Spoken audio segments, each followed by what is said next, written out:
कधी कधी प्रामाणिकपणे नाती जपूनही लोकांच्या वाट्याला गैरसमज आणि वेदना येतात.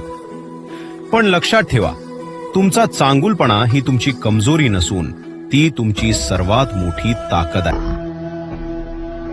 इतरांनी केलेल्या मूल्यांकनावरून स्वतःची किंमत ठरवू नका.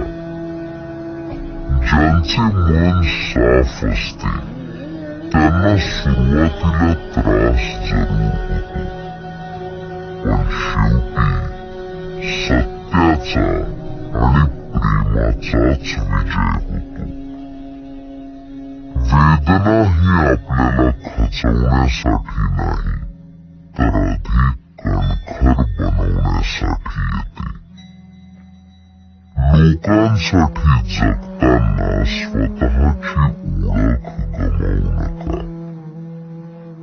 गरजेपेक्षा जास्त प्रेम करणे थांबवू नका, पण स्वतःचा आदर करायलाही शिका.